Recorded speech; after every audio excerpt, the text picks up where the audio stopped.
Hello, welcome to Read Through the Word. Today is Thursday, August 22nd. Great to be here with you today. Today we are looking at the book of Ezekiel, continuing in the major prophets. So I want to read the verse that I chose for today, and our lesson is called Whitewashed. I want to read the verse in Ezekiel. We'll read it in the NLT, the New Living Translation. I know that a lot of, for those of you who have the chronological Bible, a lot of times I think it's in the NLT. I follow along in other Bibles, and so that means I'm flipping pages a lot. I look at the reading for the day. And I just kind of flip back and forth and find it, just because I like to read in multiple different translations and things. But the verse that I chose for today in the NLT is Ezekiel 22, verses 27 through 29. Your leaders are like wolves who tear apart their victims. They actually destroy people's lives for money. And your prophets cover up for them by announcing false visions and making lying predictions. They say, "My message is from the sovereign Lord," when the Lord hasn't spoken a single word to them. Even common people oppress the poor, rob the needy, and deprive foreigners of justice. So that's the verse I want to focus on today. As you know, the teachings are, right now there's just so much prophecy and the fulfillment of prophecy coming with Judah being taken into exile, the prophecies of Jeremiah and Ezekiel.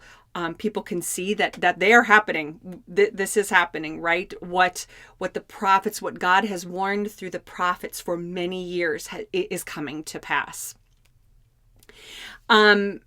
And so I want to look at this section of verses in Ezekiel because I think that they give us really good wisdom to not only understand this time period and what God wanted and who he is, but also the New Testament and also today for us. So I'd like to dig in a little bit to these verses, and I'm going to be reading the verses, also looking at them in my archaeological Bible, which is an NIV.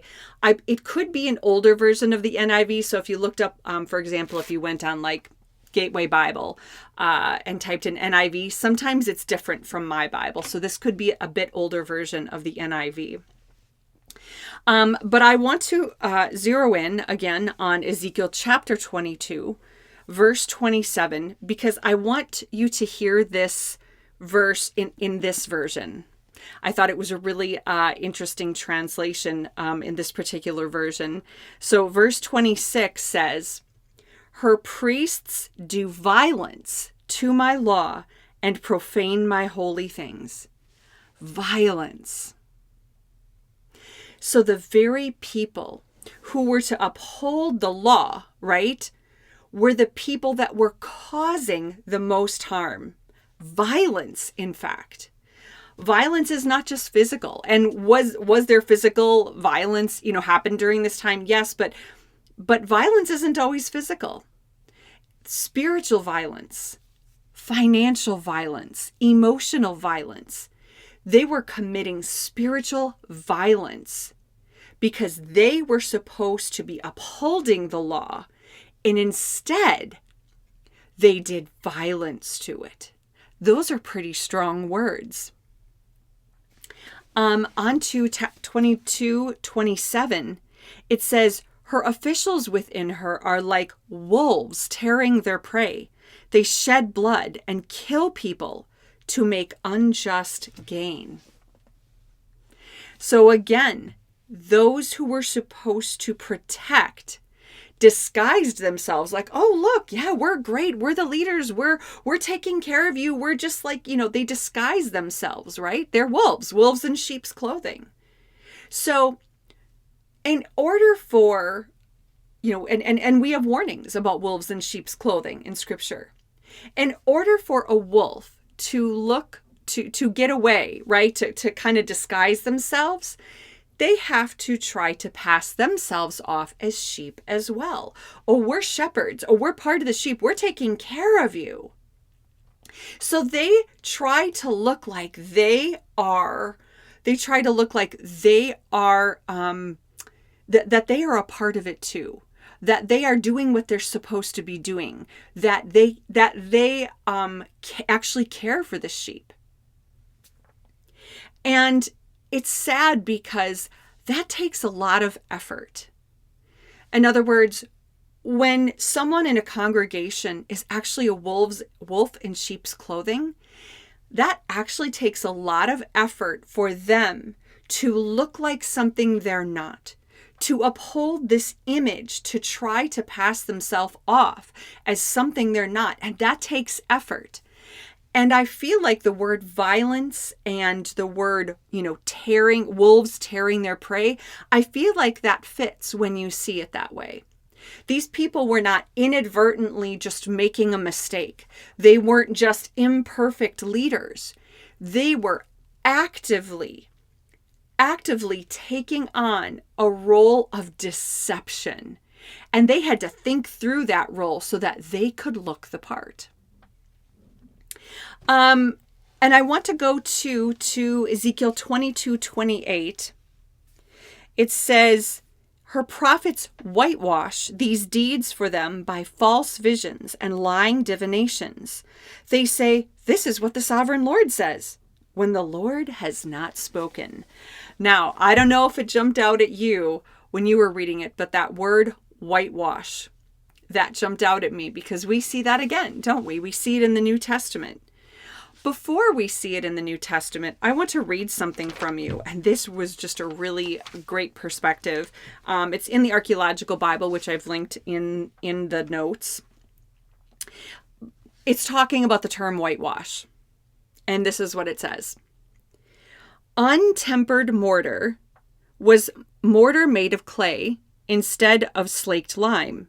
It was smeared on the walls of houses made of small stones or mud bricks so as to prolong the life of the building. Ezekiel used the term, in the NIV, whitewash, symbolically to refer to the flimsiness of the work of the false prophets. Recent scholarship holds to the belief that this passage does indeed refer to whitewash applied over a poorly constructed wall to disguise its weakness. So that picture of being whitewashed goes all the way back to the Old Testament. We know that Jesus is going to use it. We'll talk about that in a minute. But that last sentence, that really got me. That this whitewash was applied over a poorly constructed wall to disguise its weakness. In other words, these prophets could not be bothered, could not take the time, could not make the effort, were so into their own greed and their own power and what they wanted, right? Their own idolatry. They were so consumed with this that they could not take the time to build a strong wall, a strong spiritual foundation, a strong wall to uphold the law, to not do violence to it, but to build, to uphold. That takes effort, right? And they did not take the time to do that.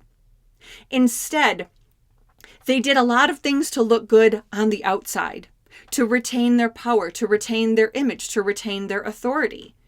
They did a lot of things to make it look like, oh, look, it's so great. We're doing all these great things. But they didn't. It's almost like, I don't know if you've ever known someone or seen a situation where someone gets trapped in lie after lie after lie. And you think, goodness, isn't this more effort trying to uphold this deception and keep it held up? Isn't that more effort than just to actually build what's true and what's good and what's right? I don't know. But we're going to jump to Matthew 23, verses 27 and 28, because, of course, we hear Jesus use this word whitewash. He's talking to the teachers of the law, and he says, "What sorrow awaits you, teachers of religious law, and you Pharisees, hypocrites, for you are like whitewashed tombs, beautiful on the outside, but filled on the inside with dead people's bones and all sorts of iniquity." Impurity. "Outwardly, you look like righteous people, but inwardly, your hearts are filled with hypocrisy and lawlessness." So I think this is really interesting because God is speaking through the prophets and Jesus is speaking in the New Testament, and they're really saying the same thing.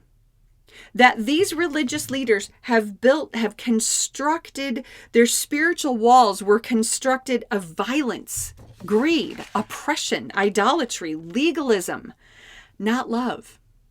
They were trying to whitewash their evil by maintaining power, position, authority, a glossy image.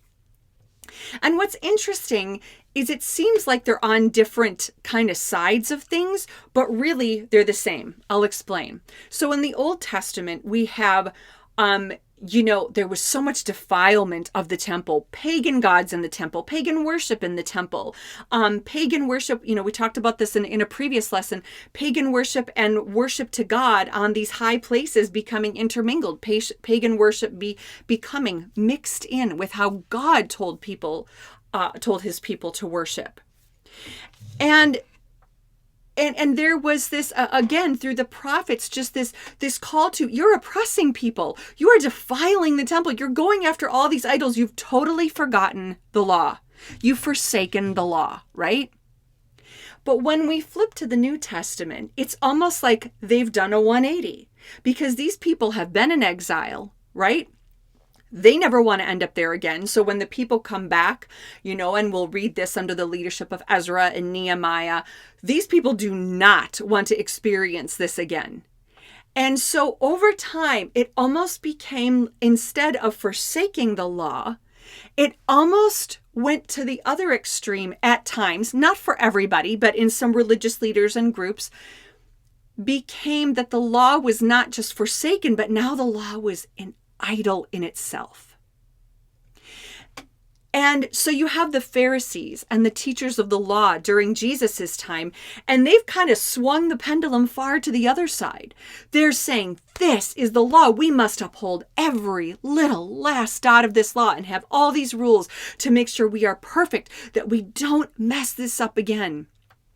And in doing so, they did the same thing as the Old Testament priests.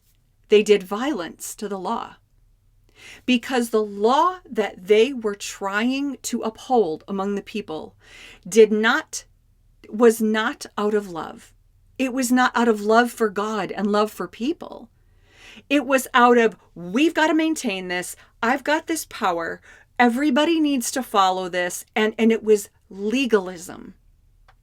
So whether it's forsaking the law or idolizing the law, same thing. Violence to the law. So both the Old and New Testament religious leaders missed the point. They missed the point. They tried to whitewash their evil by what? Maintaining position, power, a good image. Look at the great things that we're doing. But underneath, Jesus was trying to preach a message to these people that said, you're missing what will actually build this wall, and that's love. You're throwing whitewash in here to disguise that you haven't done the work, that you haven't built something true and strong and good. And so when Jesus says whitewashed tombs, it's a little different because he's talking about tombs and Ezekiel's talking about a wall, but it's the same thing. It's the same idea that whitewash was used to hide what was decaying and crumbling on the inside.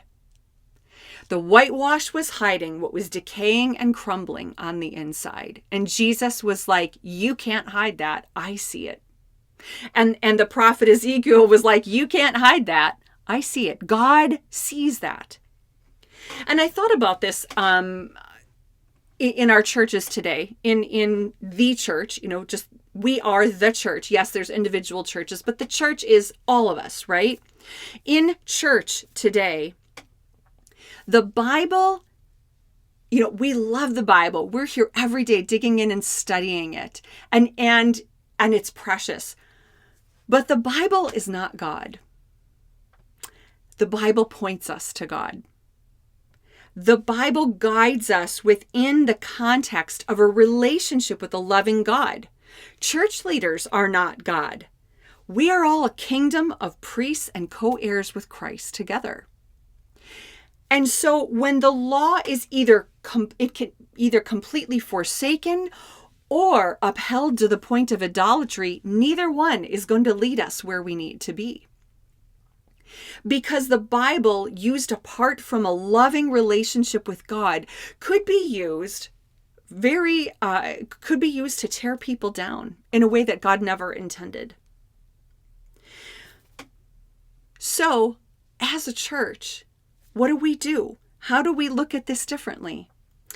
My mind just kept coming back to when Jesus wanted to summarize what is the most important commandment, and he brought it all together and said, love the Lord your God with all your heart, with all your soul, with all your mind, with all your strength, and love your neighbor as yourself. He's saying, don't miss this. Don't go to either extreme. Don't try to build up a bunch of stuff and then try to whitewash it and make it look like you're doing what you're supposed to be doing. Actually, in your heart, do what I called you to do, which is love God and love each other. Don't be a clanging cymbal or a resounding gong, because it doesn't matter how much you know this book. We can know this book inside out. We can have all this doctrine. And I love theology. I love it, right? That's, I could spend hours just digging in. But I'll tell you what, if my theology is not prompting me, causing me, just motivating me to produce a life that looks like love of God and love of the people around me, then I'm just whitewashed. I'm just whitewashing. I'm just whitewashing what is supposed to look like. I'm whitewashing all the things that, and covering up a theology that's not rooted in love. So we need to love God and love each other, and to identify in churches, in our own churches, in the church, when things are getting whitewashed, and go, we're going to build this right. We're going to build this on love. Thanks for being here today, friends, and we'll see you next time on Read Through the Word.